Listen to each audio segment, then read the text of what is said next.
Welcome to the Engineering Emotions and Energy Podcast. I'm your host, Justin Wink.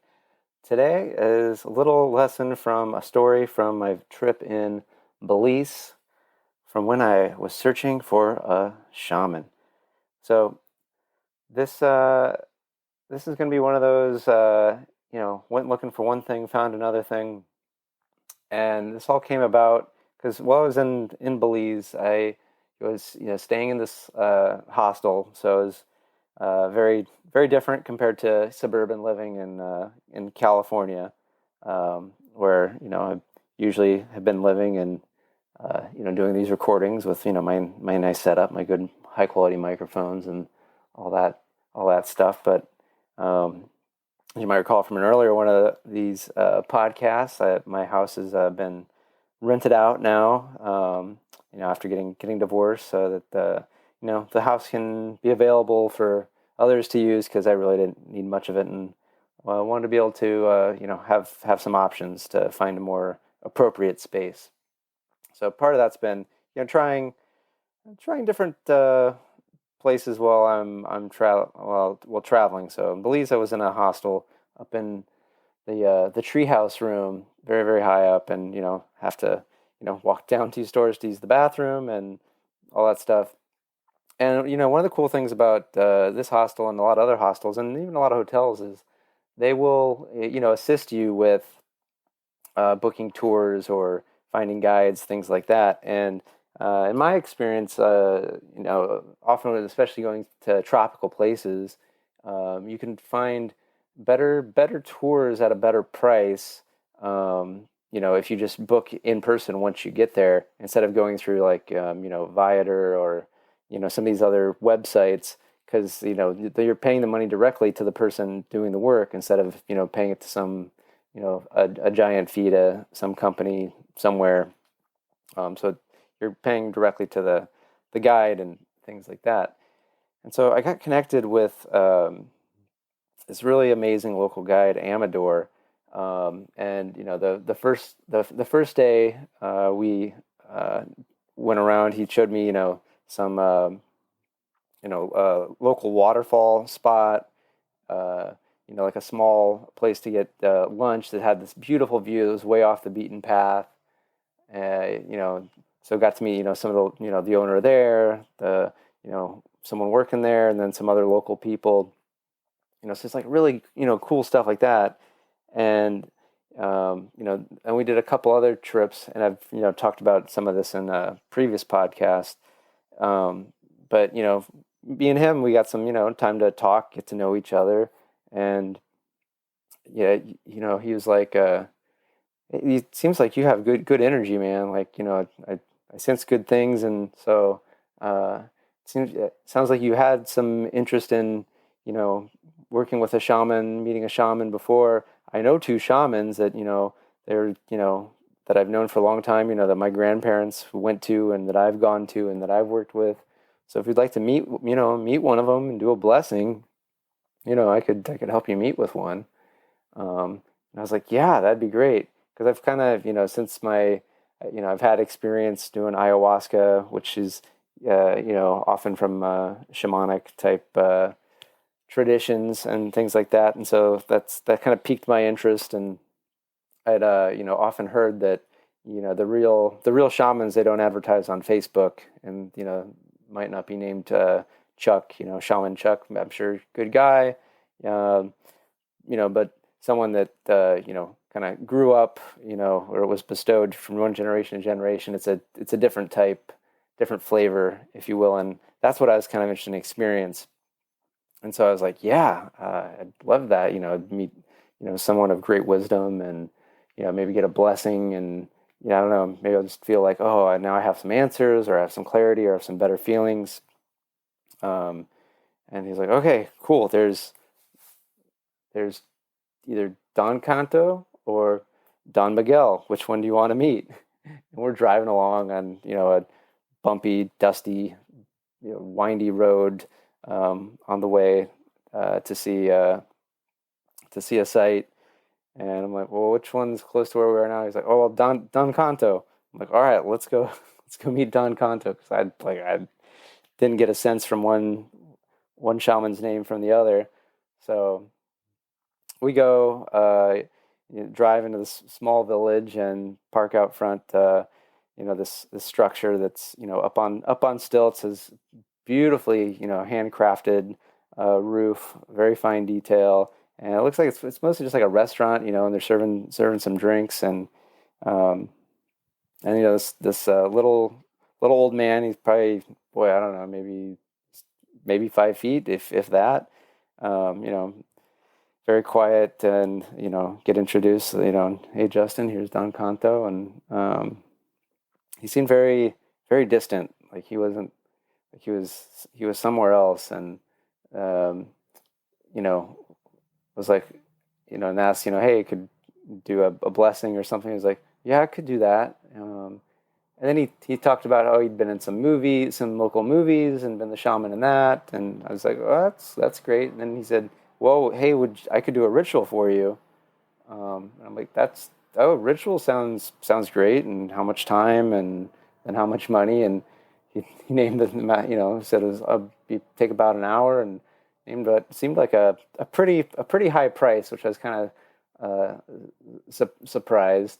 I was like, okay, gotta go check, make sure the schedule works and things. Cause I had some other tours, because I wanted to go see St. Antonich, Mayan ruins, and some other sites.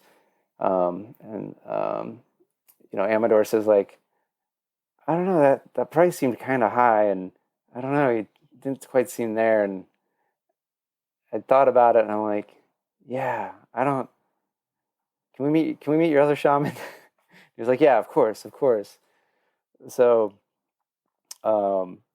the next day, meet up with Amador, and then also bring along another guy who was staying at the hostel named Diego, he was from Spain, and young guy, early 20s.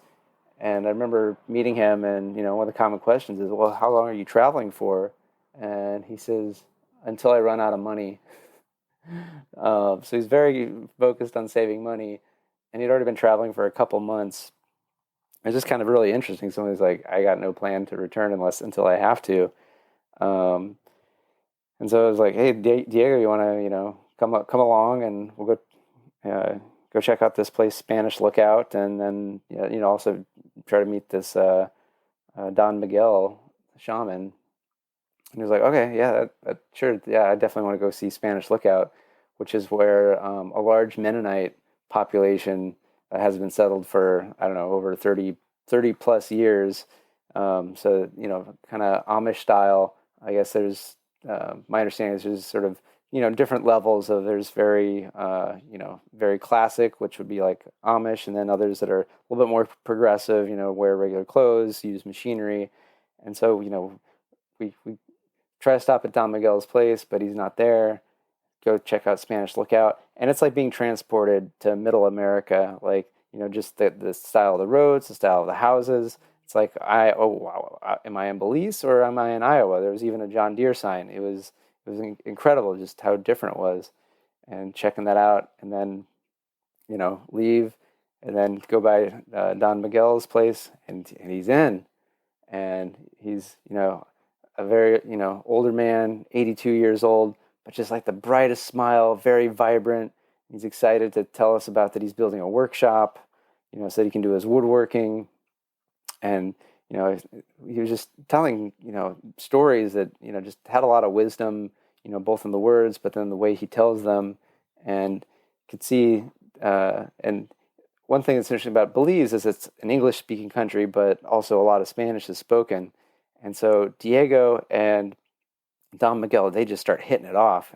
Like, they just start talking back and forth, back and forth, back and forth. And Diego is lit up, like he's like come alive. And whereas usually he's just been kind of a very sullen young man, but he just lights up, in the presence of Don Miguel. And, eventually, ask, hey, can do a blessing with you at some time? He's like, oh, of course. It's best though if you can come back in the morning, because we want to do something like this when the sun is rising, because we want this to be, a rising, energies for, to feel good and stuff like that. It's like, okay, sounds wonderful. And Silly even asked Diego, like, well, do you want to do the ritual? And he's like, no, I don't think so. But if I had ever met a shaman, that's the shaman I would want to meet. And I was just like, wow, that was really cool. Um, so remember that comment, because the next day, went, you know, met with Don Miguel. Amador brought me, and you know, go and has me sit in a chair facing a certain direction, and does the blessing ceremony with some sort of like blessed water that had been a very sacred stone had sort of infused its energy, and then some herbs. And then he has three different branches of three different plants that uses to put sort of brush with to sort of brush away any negative juju or whatever you want to call it. And then also has a smoke to sort of purify and go around, and he whispers some words. And it was a very relaxing, uplifting experience. Yet I didn't really feel like, oh, my life is now changed. I feel super healed. Now I know what I'm doing with my life. It just felt nice. And afterwards, Don Miguel said, where was your friend Diego? And it was kind of like, might not be his time yet. And it was then that I realized that perhaps the whole point of this search wasn't about me. It was about Diego getting to meet Don Miguel. And who knows if, he'll ever, go back to Don Miguel. He was going to be staying in Belize another, I don't know, week or so he could have gone. Or maybe it'll be another year, 10 years. I feel, though, that, that connection had been made. And now there's a little bit of a lifeline in Diego's life. And sort of me going on this search sort of enabled that connection to me. And that really was what was the big win. The thing that I'm really grateful for in that experience, it was not necessarily what I got out of it. It was what I was able to, help facilitate for someone else. And really, this is just something that can be applied to almost anything that we endeavor in. Is can we find multiple ways to define it as successful, as beneficial, right? Because sometimes if we're just focused on like, I only want this one thing out of this, and we don't get it, then it's a complete waste of time, a complete failure, right? Like, oh, I want a job because I want this amount of money. Well, there can be more to a job than just the amount of money. What do you get to learn? How do you get to grow, right? Who do you get to work with, right? What's the environment like? So there can be other things, and then also other learning experiences. So, for example, I recently have signed up to contribute a chapter into a book that should be coming out, I believe, sometime in September or maybe October or whatever. And it's one of those like, hey, if all I focused on was oh, this thing, I want this to be a a number one bestseller and have so many people read it and all this, I would probably lose my mind with all the frustration. Whereas if I focus it like, okay, there's so many things, even if it doesn't sell well or isn't that popular, it's like, okay, I get forced to write. I get to do an editing process. I get to learn, how a book is published, and I get to learn how do you get that information out to people. I'll get feedback from multiple readers.